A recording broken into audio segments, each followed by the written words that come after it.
Our common fibular nerve is this nerve here running along the posterior side of our calf. Talking about this branch and this thin nerve here. For the phrenic nerve, it's up here towards kind of above our traps, and it is on the posterior side of our body. It's this arch nerve here.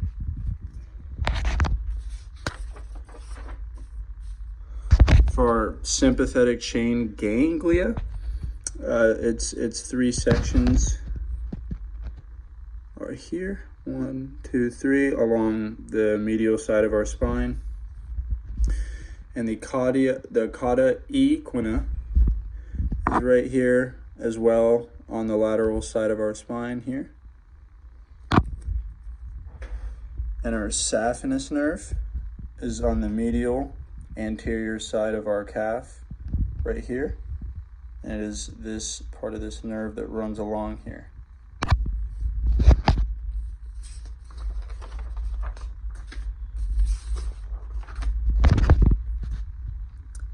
Our common fibular nerve is on the rear, or is on the posterior side of our kneecap here.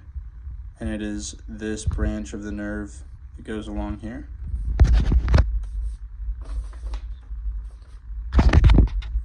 And for the lumbar plexus, it consists of T11 through L4. It's part of the lumbar section of our back, and it's these nerves here that are running along our spine like this, these dashes.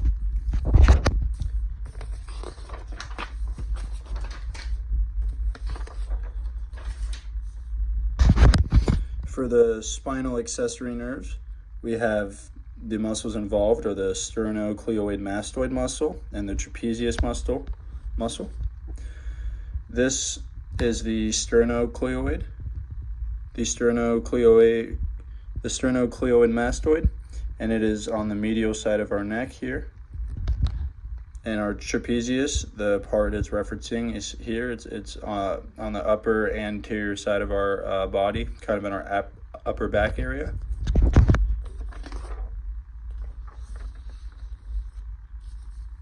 For the musculocutaneous nerve, we have the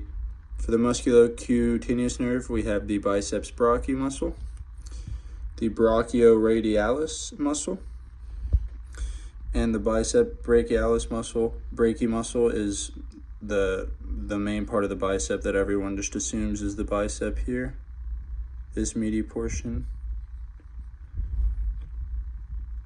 And the brachioradialis muscle is on the lateral side of our forearm here.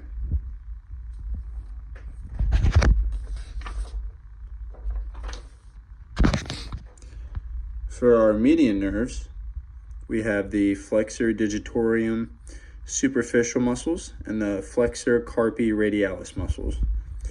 The flexor digitorum superficialis muscles are these. There's a bunch of little ones, and they are on the anterior side of our forearm here.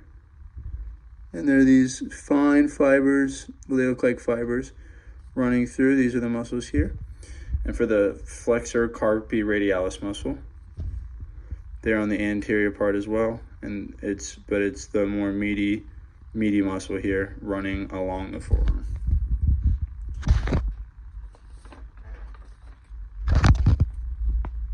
For the ulnar nerve, we have the flexor carpi ulnaris muscle, and here is the most medial part of the forearm. It's also appears to be the largest muscle in the forearm here.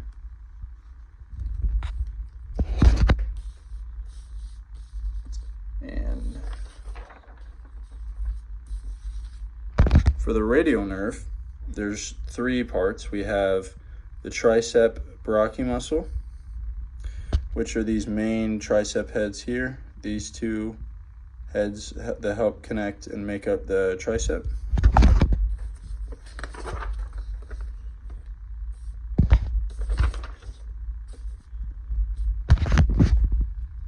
we have the brachioradialis muscle, which is more towards our elbow and more towards the upper portion of our arm. It is the most medial muscle here as well.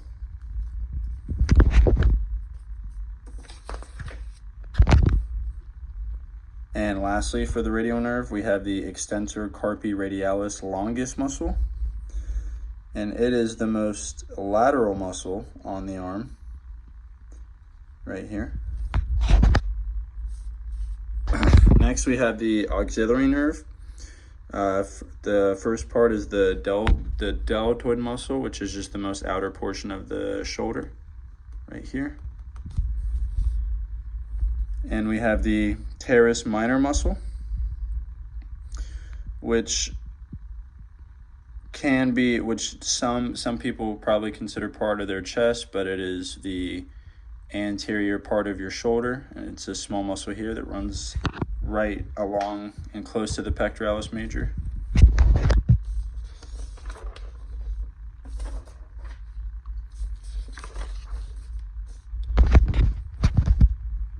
Here, the three muscles for the sciatic nerve. The sciatic nerve is the biceps femoris muscle, the semimembranous muscle, and the semitendinosus muscle. And this is the posterior part of our leg. This is our hamstring here. And as you can see, the semitendinosus is the most medial. The bicep femoris here is lateral on the outside of our body. And the semimembranous is just lateral to the semitendinosus here.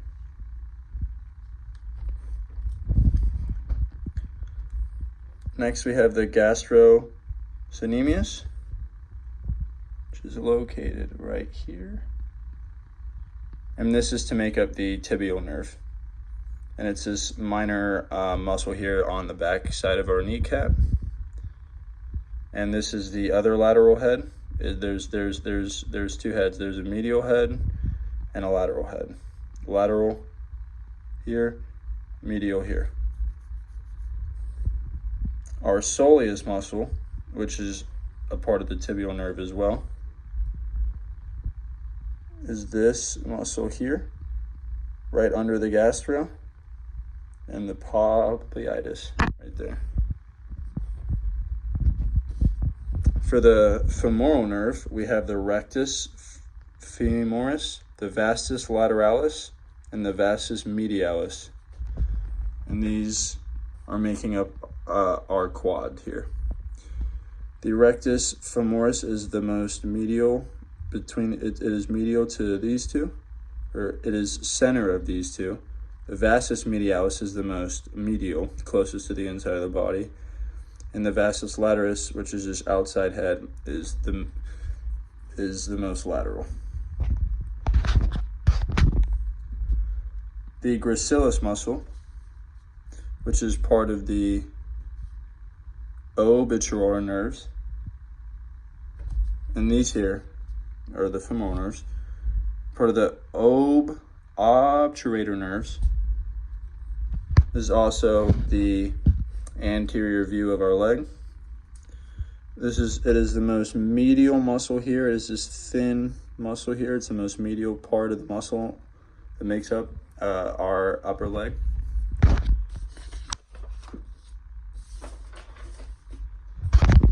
And then for the intercostal nerve, we have the internal intercostal muscle and the external intercostal muscle.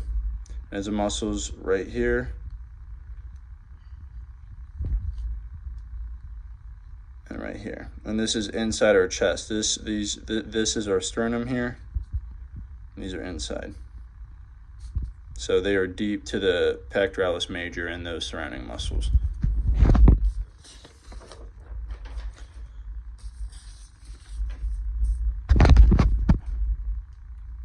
And for the olfactory nerve, right here, which is these nerves here. Their function is for smell and olfaction. Next, we have our optic nerve, which is here, and that is for visual input. Next, we have the oculomotor nerve, which is this here in the center of the brain, and that is for the 4 eye muscles, which is the inferior oblique, the inferior rectus, the superior rectus, and the medial rectus. For the 4th, we have the trochlear nerve, which is this little nerve here, right there, and that is the superior oblique of the eye motor, and it helps for looking inferiorly and laterally. The 5th cranial nerve is the trigeminal nerve, and it's this larger nerve here, and it is the muscles of mastication and for feeling your face, and it has to do with your mouth, sinuses, teeth, maxillary, mandibular, and ophthalmic. For the 6th, we have the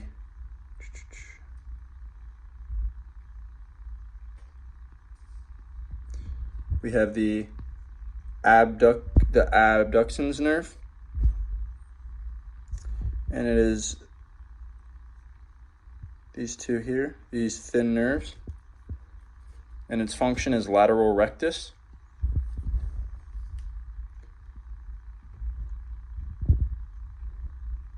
For the 7th, we have the facial nerve, which goes into here, and it is right under this thick nerve. It is this one right here.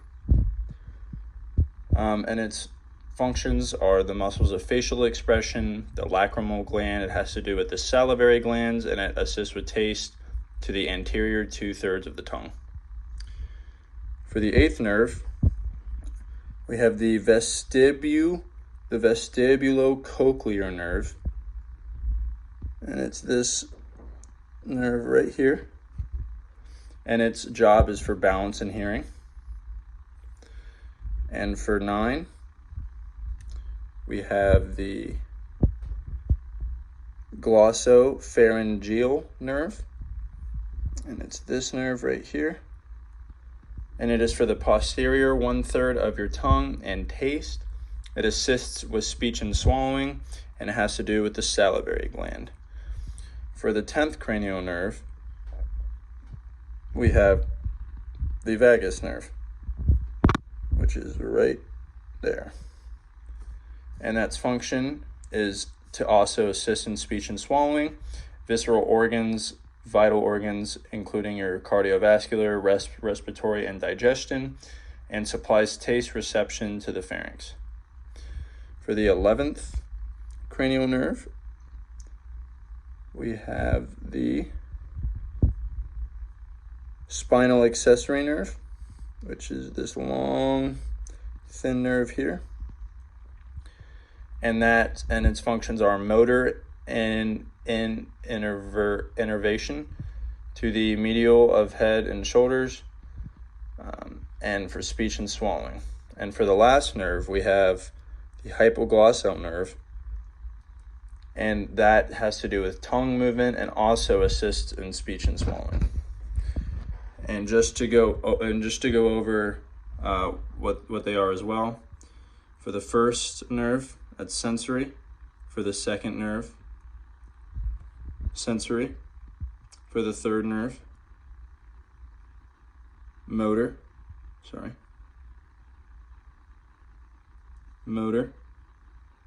Fourth is motor. 5th, both.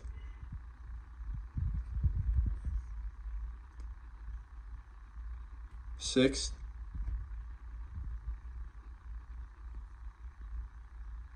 motor. 7th is both. 8 is sensory. 9 is both, 10 is both, 11 is motor, and 12 is both.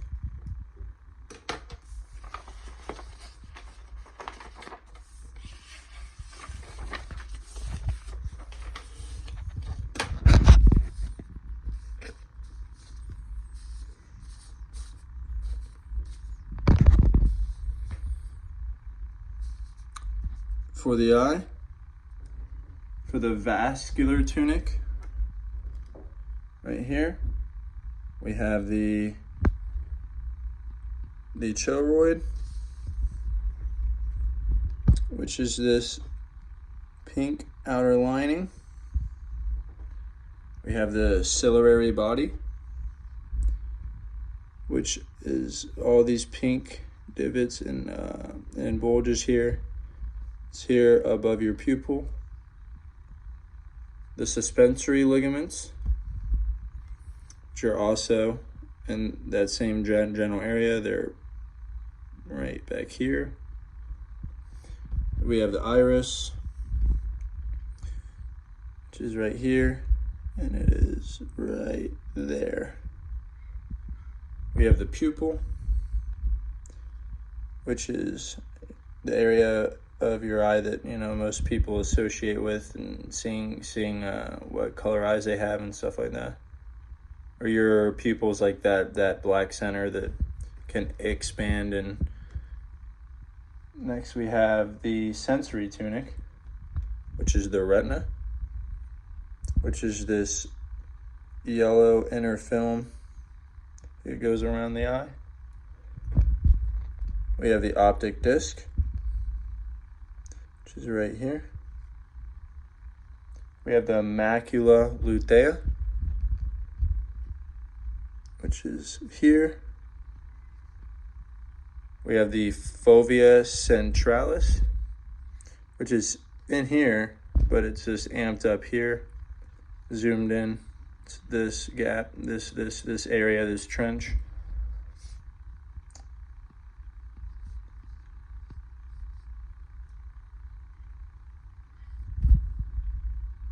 We have our lens right here.